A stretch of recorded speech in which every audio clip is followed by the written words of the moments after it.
Hello and welcome guys. Today we will study chapter 4 of Moments named as In the Kingdom of Fools, written by an Indian writer A.K. Ramanujan. Friend, there are 11 characters in this story, and what is the important point or what is the overview, what is the summary, what is the theme of this lesson, I shall explain one by one. तो आइए friend, आज का video start करते हैं और देखते हैं कि what is an interesting fact associated given by our Indian writer A.K. Ramanujan in this story. आइए देखते हैं। देखिए friends, in the kingdom of fools मतलब मूर्खों के राज्य में, मूर्खों के राज्य में, जैसा कि बड़ बुजुर्गों का कहना है कि हमको मूर्खों के राज्य में नहीं रुकना चाहिए, नहीं रहना चाहिए, है ना। ये बात कहाँ तक सत्य है, आइए एक छोटी सी स्टोरी के थ्रू समझने की कोशिश करते हैं। देखिए फ्रेंड्स, एक ऐसा किंगडम था जहां पर राजा और मंत्री, किंग और मिनिस्टर, दोनों के दोनों क्या थे? इडियट्स थे। दोनों के दोनों क्या थे? इडियट्स थे। ओके, दोनों के दोनों इडियट थे। इसका मतलब उन्होंने जो सामान्य हमारा रूटीन होता है कि हम दिन में काम करेंगे और रात्रि में सोएंगे, उन्होंने इस प्रोसेस को रिवर्स कर दिया। रिवर्स कर दिया इसका मतलब रात में काम करना है और दिन में सोना है। इसी वजह से इनको मैंने इडियट्स बोला। ओके, और प्रजा यदि इनके इस बात को नहीं माने, है ना, मतलब प्रजा भी मानने को विवश थी, यदि नहीं माने तो उनको मृत्युदंड दे दिया जाता था। तो भय के मारे प्रजा तो मानेंगे ही, है ना, जैसा राजा वैसी प्रजा, है कि नहीं। तो एक बार हुआ क्या, उस किंगडम में, मूर्खों के राज्य में, एक गुरु और उनका शिष्य दोनों उस किंगडम में पहुंचे। गुरु एंड डिसिपल दोनों पहुंचे कहां पर? इन द किंगडम ऑफ फूल्स।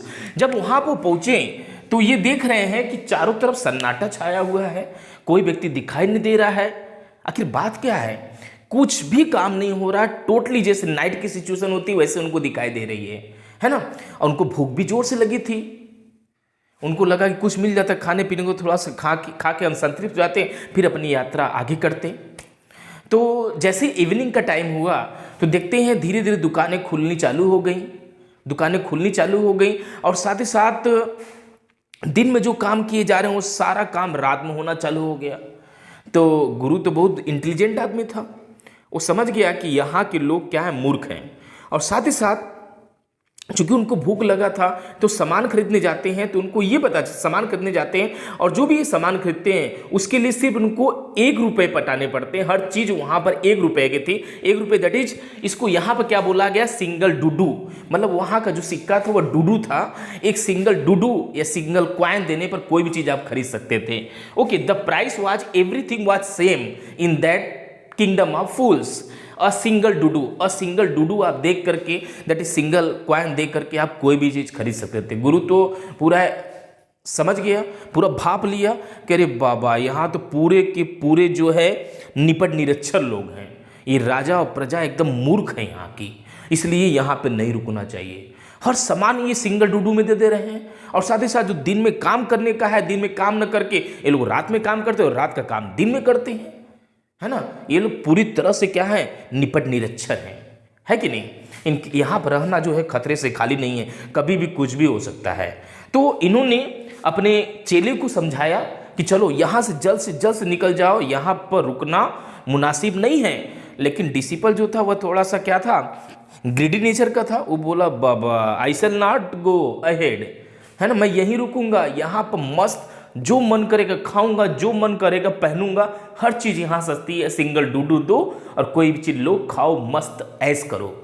तो गुरु ने बहुत समझाया लेकिन दिमाग काम नहीं किया। तो डिसिपल जो है वहीं पर रुक गया और गुरु जो है अपनी जर्नी को आगे बढ़ाया, उस स्थान को छोड़ के चला गया। ओके, तो अब आगे देखते हैं हुआ क्या। एक दिन उस किंगडम में, इन द किंगडम ऑफ फूल्स, एक दिन क्या हुआ कि एक मर्चेंट के घर में जो है एक चोर सेंध लगा रहा था, ब्रोक इनटू कर रहा था। ओके, मतलब a thief broke into the house of broke into the house of merchant. मतलब मर्चेंट के व्यापारी के घर में उसने सेंध लगाया तो उसके बाद चोरी करके जो चोरी के सामान वो लेकर के जा रहा था, और जैसे ही जा रहा था तो जो दीवार थी उससे सामान टकराया, पूरा का पूरा जो है दीवार गिर गया और दीवार आ करके उसके सर के ऊपर लगा और जो चोर जो है दीवार गिरने से चोर की मृत्यु हो गई, चोर वहीं पर खत्म हो गया, डेथ एक्सपायर हो गया।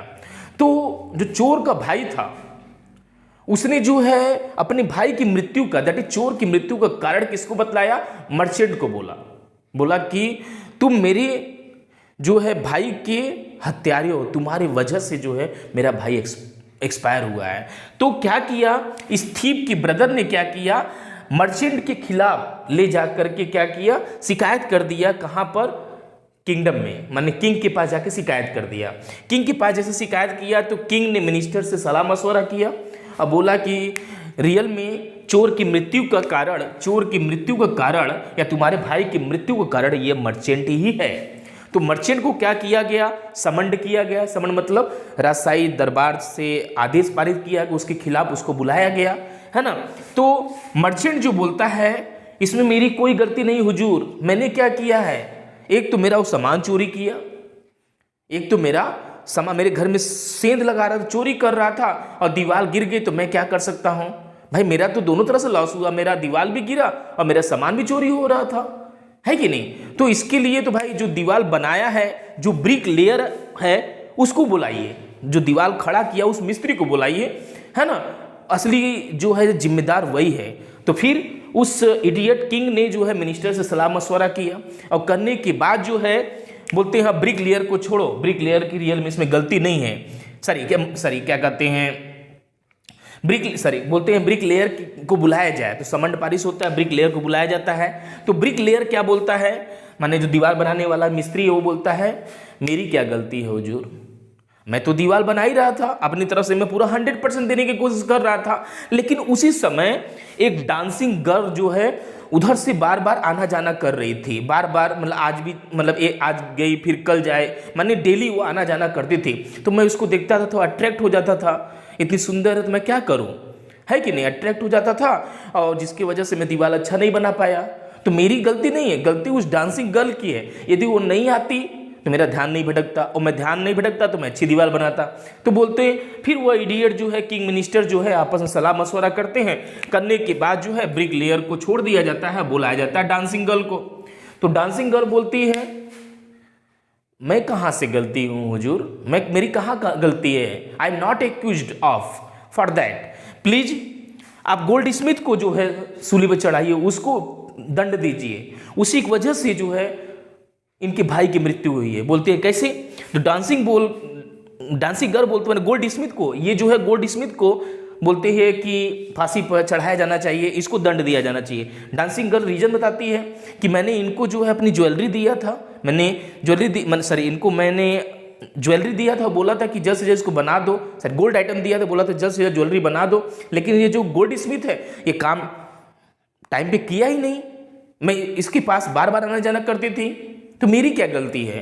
तो अब डांसिंग गर्ल को छोड़ा गया और बुलाया गया गोल्ड स्मिथ को, और गोल्ड स्मिथ को बुलाया गया तो गोल्ड स्मिथ बोलता है, जो सुनार रहता है वो बोलता है ये लड़की तो ठीक बोल रही है, इसमें कोई दो राय नहीं है, लेकिन मैं क्या करूं, जो रिच मैन है इसके घर में शादी पड़ी हुई थी और इसके मैं ज्वेलरी का काम कर रहा था, अब इसकी ज्वेलरी बना रहा था, शादी में देना अर्जेंट था, तो मैं इस डांसिंग गर्ल का पहले देखूं कि रिच मैन का देखूं। तो मैंने क्या किया, रिच मैन की जो है शादी की जो भी ज्वेलरी थी उसको बनाया, जिसकी वजह से देर हुई, मैं डांसिंग गर्ल को समय पर उसकी ज्वेलरी नहीं दे पाया, है ना।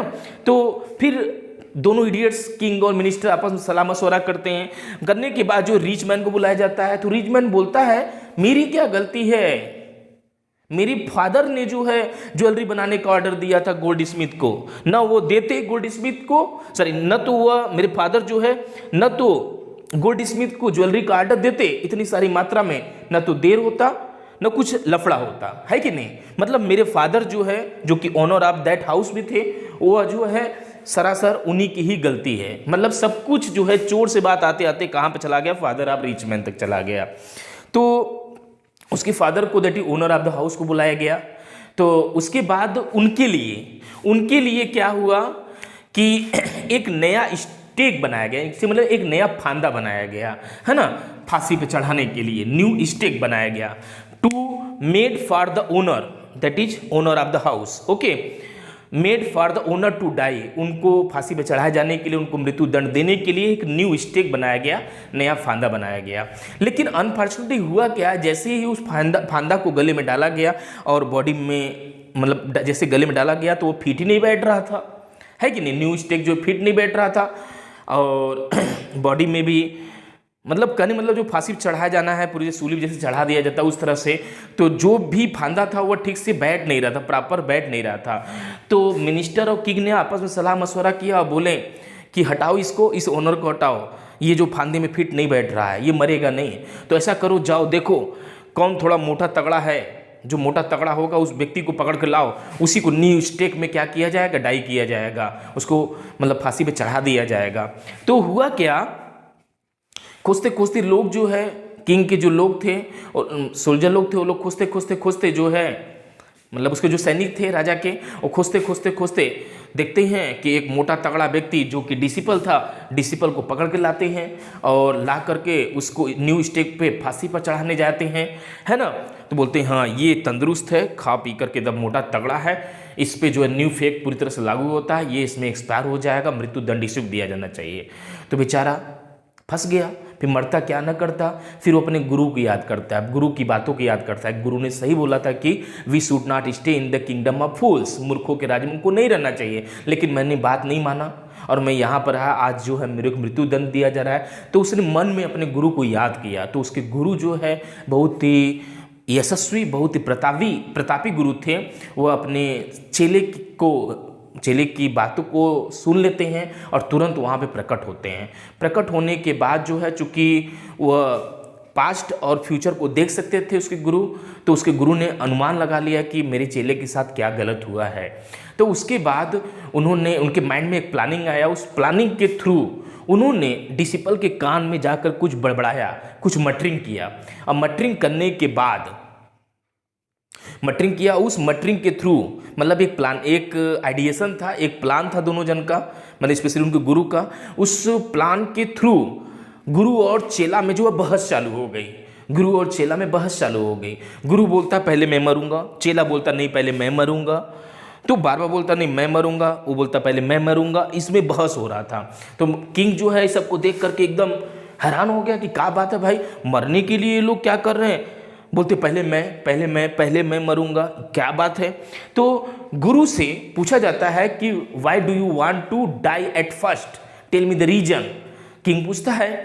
तो किंग बोलता है, गुरु बोलता है क्या, who ever died on it, कि क्योंकि ये जो न्यू स्टेक है ये बहुत ही पाक है, बहुत ही पवित्र है, ये गॉड ऑफ जस्टिस की तरह है, मतलब न्याय के जो देवता है उनका ये न्यू स्टेक है। मैं अपनी इंटेलिजेंसी से जान गया हूं कि जो न्यू स्टेक है बहुत ही पाक है, ये जो है सिम्बलाइज कर रहा है गॉड ऑफ जस्टिस को। यदि ये फांदा जो मैं अपने गले में डालता हूं, अपने मतलब मुझे सूली पर चढ़ाया जाता है ना, न्यू स्टेक को पहले वर्ण मैं करता हूं, तो मैं जो है अगले जन्म में इस किंगडम का क्या बनूंगा, राजा बनूंगा, है ना। और जो दूसरी बार मरेगा, नेक्स्ट टाइम जो मरेगा वो इस किंगडम का क्या बनेगा, मिनिस्टर बनेगा। तो राजा को लगा कि यार हमारी प्रजा बहुत अच्छी है, ये राज दरबार मेरे लिए बहुत अच्छा है ना, कि मैं इस जन्म में भी राजा हूँ, अगले जन्म में भी राजा रहूँगा, मैं ऐसा चाहता हूँ, क्योंकि ये किंगडम बहुत अच्छा है, मेरे अकॉर्डिंग काम करता है, मेरे अकॉर्डिंग चलता है, मैं ही मतलब राजा बनना चाहूँगा जब भी मेरा रीबॉर्न होता है।